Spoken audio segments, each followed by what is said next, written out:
भागवत धर्माच्या व्यासपीठाच्या माध्यमातून चालत आलेल्या शेकडो वर्षांची, हजारो वर्षांची ही जी कथा कीर्तन परंपरा आहे, हिनं काय केलं? या कथा कीर्तनाच्या शब्दांच्या माध्यमातून माणसांच्या झोळीमध्ये देव आला.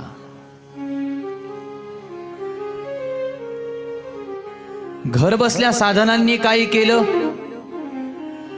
घर बसल्या साधनांनी एक केलं, कथेचे शब्द हृदयापर्यंत जाऊन भिडावेत एवढी हृदयाची भूमिका घर बसल्या साधनांनी केली.